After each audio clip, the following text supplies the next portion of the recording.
حضرت آدم سے لے کر جناب عیسیٰ تک آپ سارے انبیاء کو پڑھ لیں، وہ سارے یہی کہتے رہے کہ اللہ کے رسول آنے والے ہیں، اللہ کے رسول آنے والے ہیں، وہ آنے والے ہیں۔ بس فرق اتنا ہے، وہ کہا کرتے تھے آنے والے ہیں اور ہم کہہ رہے ہیں کہ آ گئے ہیں۔ بس ساری امتیں حضور کا ہی ذکر کرتی رہیں۔ وہ کہا کرتے تھے کہ علامہ اسماعیل حقی نے تفسیر روح البیان میں لکھا ہے، امام سیوطی نے الخصائص الکبریٰ میں لکھا ہے، جناب آدم کے انتقال کا وقت آیا تو اپنے بیٹے حضرت شیس کو بلایا اور بلا کر کے فرمانے لگے، شیس میں جا رہا ہوں بیٹے، لیکن یاد رکھنا ساری زندگی یہ کام نہ بھولنا۔ تو حضرت آدم کے صاحبزادے حضرت شیس عرض کرنے لگے، ابا جی وہ کون سا؟ کہنے لگے ہر وقت ہر روز اللہ کے آخری نبی پر درود و سلام پڑھتے رہنا۔ انہوں نے کہا کہ والد گرامی وہ کون ہے؟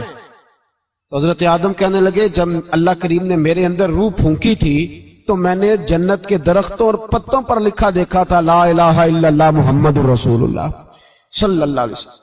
ہر پیغمبر نے، ہر رسول نے، آپ دیکھیے نا حضرت ابراہیم نے کعبہ بنایا۔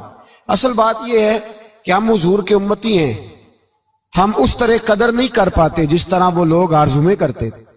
حضرت ابراہیم نے کعبہ بنایا، اللہ کا گھر، اللہ کا گھر۔ یہاں جو آدمی اپنے سگے بیٹے کو بھی گھر بنا کے دیتا ہے وہ بھی اپنی بہو کو کہتا ہے میں نے بنا کے دیا، حالانکہ اپنے بیٹے کو دیا ہے۔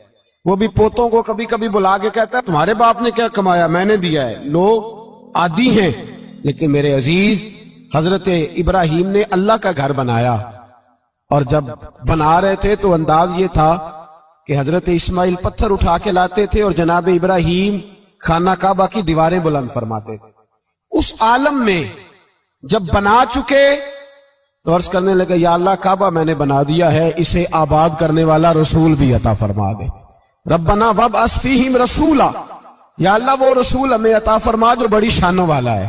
سارے انبیاء حضرت سیدنا عیسیٰ علیہ السلام کہ کچھ امتی کہنے لگے عیسیٰ مردے زندہ کر دیتے ہو، کوڑوں کو شفا دے دیتے ہو، اے عیسیٰ آپ کا ہاتھ لگ جائے تو اللہ بڑے سے بڑے برس کے مریض کو بھی شفا دے دیتا ہے، لگتا ہے سب سے زیادہ شان والے آپ ہی ہو۔ تو حضرت عیسیٰ کہنے لگے نہیں، وَمُبَشِّرٍ بِرَسُولٍ يَأْتِي مِن بَعْدِ اسْمُهُ احمد، فرمایا شان والا تو وہ ہے جس کی میں تمہیں خوشخبری دینے آیا ہوں، وہ میرے بعد آئے گا اور اس کا نام احمد ہوگا، وہ اس کی میں تمہیں خوشخبری دینے آیا ہوں۔ میرے بھائی، میرے رسول کریم سید عالم صلی اللہ علیہ وسلم کے بارے میں ہر نبی، ہر پیغمبر، ہر رسول یہ کہتے آئے وہ آنے والے ہیں، اور ہم کیا کہہ رہے ہیں؟ وہ ہم کیا کہہ رہے ہیں؟ فرق اتنا ہے، وہ کہا کرتے تھے آنے والے ہیں، اور ہم کیا کہتے ہیں؟ ہم کہتے ہیں آ گئے ہیں۔ عید میلاد النبی ہے، کیا سہانا نور ہے، دیکھو آ گیا وہ نور والا جس کا سارا ہی نور ہے۔ ہم یہ کہہ رہے ہیں کہ وہ آ گئے، بڑی عزت والا، بڑی شان والا۔ رب کریم بڑے بلند حوصلے والا ہے، وہ کسی کو جتلاتا نہیں کوئی شے دے کے، وہ نہیں جتلاتا، اس کو جو نہیں مانتے انہیں بھی روٹی دیتا ہے۔ جس نے ساری عمر نماز نہیں پڑھی اللہ نے اسے بھی بچے عطا فرمائے، اس نے ساری زندگی نافرمانی کی رب نے اسے بھی نعمتیں دی، کسی نعمت پر احسان نہیں جتلایا، لیکن فرمایا میرے نبی کے غلاموں ذرا ہوش سے رہنا، ذرا ہوش سے۔ ساری زندگی برادریوں پر ہی فخر کرتے رہے ہو، ساری زندگی بینک بیلنس اور جائیداد اور مال پر ہی تم نے فخر کیا ہے، فرمایا ایک فخر والی چیز میں تمہیں دے رہا ہوں، اور میں تمہیں بتا رہا ہوں لقد من اللہ علی المؤمنین اذ بعث فیہم رسولا۔ اور یار اس پہ کبھی غور تو کرو، اس پہ کبھی غور تو کرو، احسان جتلانا کو چھوٹی سی بات ہے، اور پھر مالک جس کے حوصلے پر کوئی کلام ہی نہیں کر سکتا، وہ مالک احسان جتلا کے تجھے کہتا ہے او مسلمان تو چھوٹا سمجھتا ہے، تو شاید ہلکا جانتا ہے، ہوش کر، اور اپنے اندر کے مصطفیٰ کریم کے اس غلام کو بیدار کر۔ رب فرماتا ہے میں نے تمہارے اوپر بڑا ہی احسان کیا، میں نے بڑا ہی احسان کیا۔ یا اللہ کیا؟ فرمایا اذ بعث فیہم رسولا، میں نے تمہیں اپنا شانوں والا رسول عطا کیا ہے۔ دیدہ دل کا دریچہ باز کرنا چاہیے، اور یا رسول اللہ جن کا تو آقا ہے ان کو ناز کرنا چاہیے۔ اب تھوڑا مسلمان ہونے پہ بھی فخر کرو، کبھی کوئی پوچھے تو اسے بتایا کرو ہم رسول اللہ کے غلام ہیں، یہ بھی ہماری برادری ہے اور یہ سب سے بڑی برادری. اس برادری کے اندر بھی لوگوں کو لائیں. آپ کو پتہ ہے میلاد انقلاب کا نام ہے. میلاد جب تک نہیں ہوا تھا تو بیٹیاں زندہ دفن ہوتی تھیں. آپ علماء سے یہ سن تو لیتے ہیں پر ذرا اس معاشرے کی بے حسی تو دیکھو. بیٹی جان ہوتی ہے باپ کی, بیٹی رونق ہوتی ہے گھر کی. ایک آدمی کے 11 بیٹے ہیں تو مجھے ایک دفعہ کہنے لگا دعا کریں اللہ مجھے بیٹی بھی دے. تو میں نے کہا 11 بیٹے ہیں, کہنے میری تو منجی نو رونا بھی کسے نہیں, بیٹے تو نہیں یہ کام کرتے, دعا کریں اللہ بیٹی دے, میری چارپائی کے پاس تو کوئی بیٹھے. او بھائی بیٹی جو اتنے وقار والی ہوئی تو آپ پڑھیے نا, حضرت داہیہ کلبی کہتے ہیں میں موجود تھا جب وہ شخص آیا تھا. لوگ 12 ربیع الاول کے اس معاملے کو معمولی واقعہ سمجھنے لگے. نہ بھائی ہم تمہیں پیغام دے رہے ہیں, یہ معمولی واقعہ نہیں.